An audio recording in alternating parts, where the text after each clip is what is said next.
This is my problem with illiterate men. Illiteracy will always flow out of their mouth, no matter how hard you try to refine them.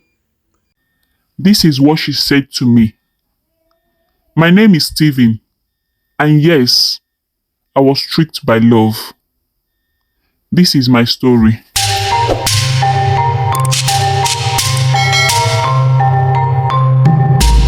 I met Lisa at a wedding event. She was well behaved, the best among all the ladies there. She was dressed in a red, beautiful gown which fell down to her knees. You know what that song, Lady in Red, said, right? Yes, she was that gorgeous lady. From where I sat, I kept my eyes permanently hooked on her. The manner at which she did her things made me want to talk to her, but I couldn't. I was the best man at my friend's wedding. How could I get up to meet her when I was supposed to be playing a role? I couldn't do just that, so I pinned myself to the chair and continued to admire her from a distance. When my friend, Robert, the groom, returned from the dance floor, I asked if he knew the lady. No, he shook his head. This is the very first time I'll be meeting her. I will ask my wife later, he told me. After the wedding reception was over and people began to file out of the hall in ones and twos, I saw her heading into a red Toyota car. I quickly hurried to her. The driver was just about to start the car when I tapped on the pan of the vehicle. Hello, sister. The bride wants to see you, I lied. I could see the surprised look on her face. Me? She pointed at her chest. Yes, I nodded. You. She got out of the car and followed me to where I parked my car. I wonder what was playing in her mind that day. Please, I said when we had reached where I parked my BMW car. Let me have the privilege of taking you home, please. I beg you in the name of God. No one is actually calling you. She smiled and pointed at the red Toyota. What should I tell them then? I said she should just tell them anything. But please, ride with me. I have a very important thing I want to discuss with you. She regarded me closely for a while and finally heaved a sigh. Let me fetch my bag. I watched her go. There, I stood praying and wishing that she returned to me. She spoke with the driver of the Toyota car and one of the ladies in the car passed her handbag. My heart began to pound when I saw her walking back to me. The Toyota zoomed off and I heaved another sigh. She climbed into the passenger seat and without hesitation, I put my hand on the wheel and off we drove out of sight. We went to an eatery where we both talked for a long time. I told her that I had always wanted to marry before my friend Robert, but had found it very difficult meeting the right woman. So have you seen the right woman now? She asked, smiling rather mischievously. Yes, I answered. I just found you, Lisa, and I'm glad I saw you today. She appeared to be glad I said that, and I could see it in her eyes. We talked throughout that day.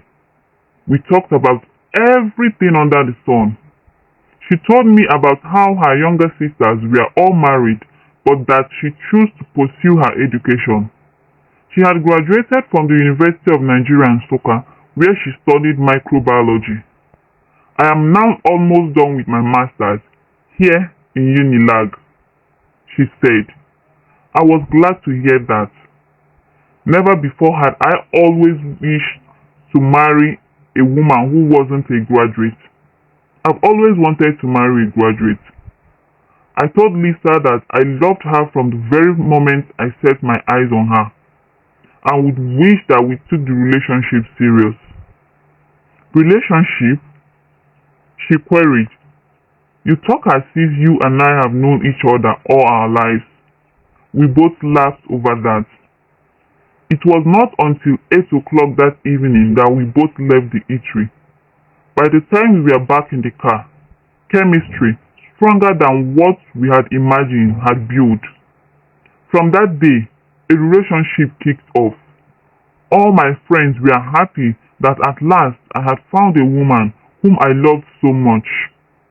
Lisa and I traveled to my village 3 months later, and my mother was glad that I found a girl as beautiful as she is. She is very pretty, my mother said the very moment she sighted her. I wish she had a good heart as pretty as she is. That day, she went to help my mother in the kitchen, and when my younger sister said she wasn't going to touch anything, Lisa still insisted in doing the cooking. She washed all the plates and cooked us a very delicious meal. My mother and younger sister were quite impressed with her modesty. She was not a proud person, they said. Brother Stephen, my sister said, you have indeed found a good wife. You had better hurry up with the wedding plans before all those hawks will snatch her away from you. My mother also encouraged me to hurry up with the wedding arrangements. I wished your father was still alive to witness this, Mother said. My people loved Lisa and received her with open hands. I was quite elated and proud that everyone sang her praise. We went to her village and also got the same reception. Her people were quite happy to see us. Her father told me some beautiful stories. It was from him that I heard for the first time about AGBA genocide. Theirs was a humble and happy family. Lisa was the first out of 6 children. The 3 girls born after her were all married. The last 2 boys were both still in secondary school. It confirmed to the story she earlier told me about her family. It was the time that I was to leave that her mother gave me a clue of the stuff Lisa was made of. Although she was not very clear with the details, I was supposed to have grasped, but I was blindfolded by love to decode anything. This one that you are not a graduate, how did you manage to convince my daughter to marry you? She threw at me.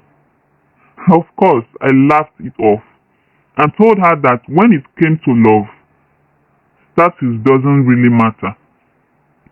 Mommy, what your daughter and I have is beyond status, I responded. But I was quite shocked when she shook her head and asked how I managed to cope with her hot temper. That one was a surprise to me because since we both met, I hadn't seen her display any sort of act before. I responded that I could manage whatever it was that was her odd side because no mortal was born perfect.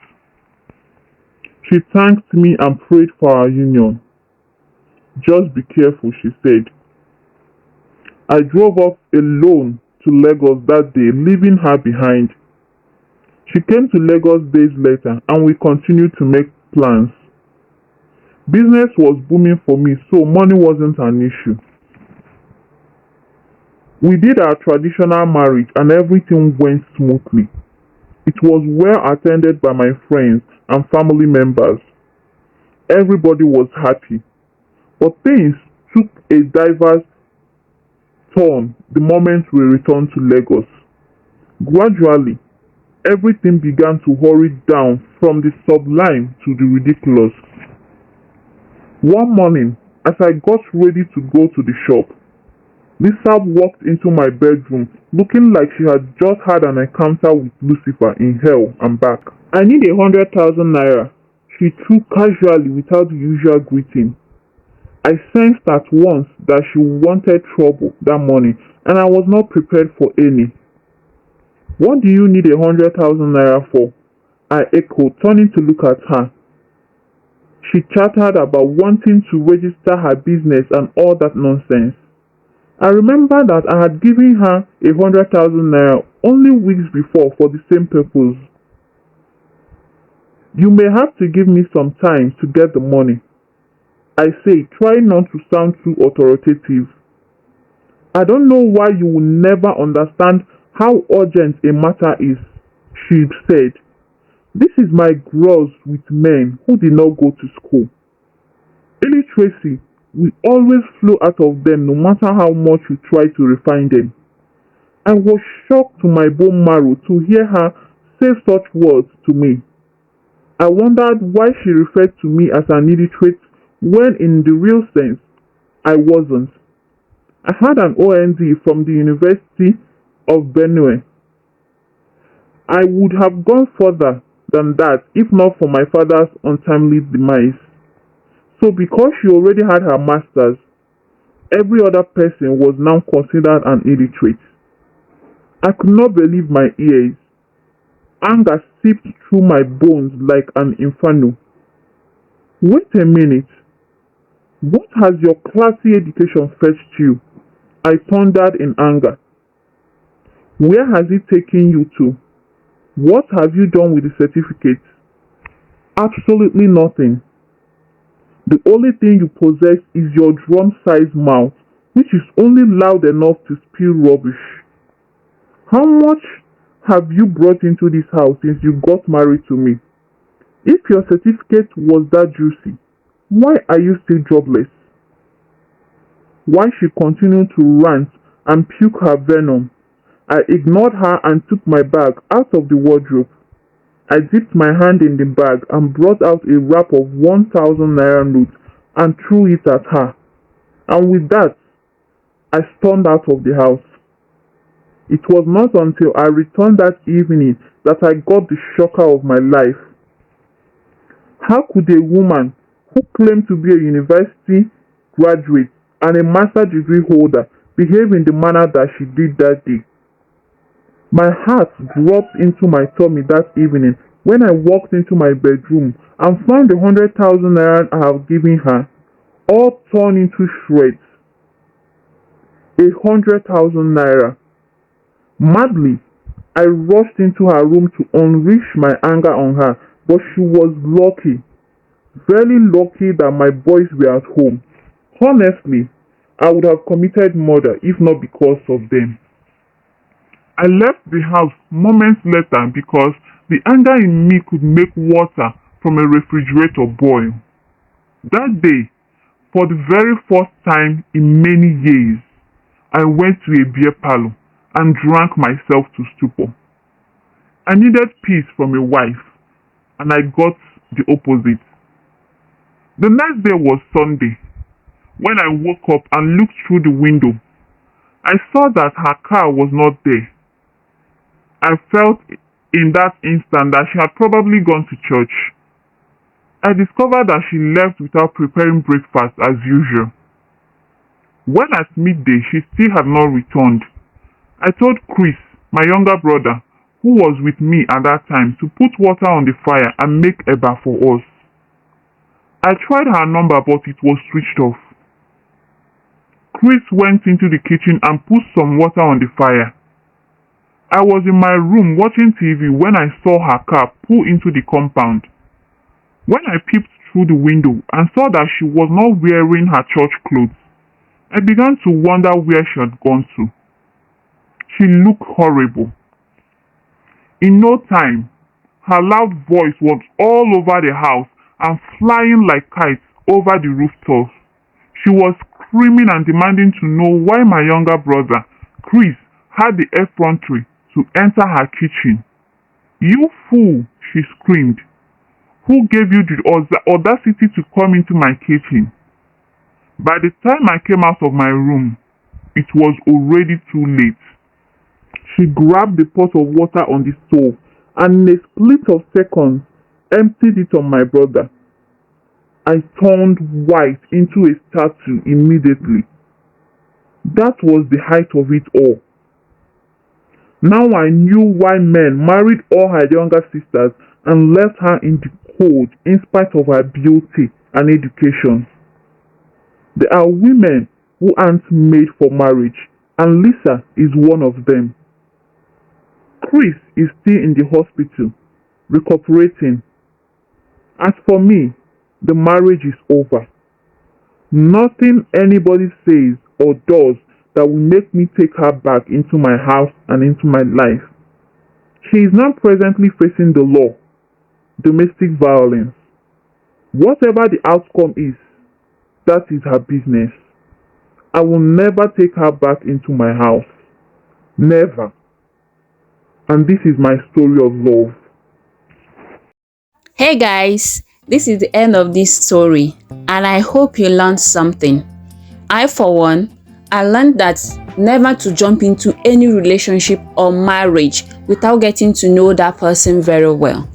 You can never have 100-degree knowledge of a person, but at least know to some extent. That will save you a whole lot.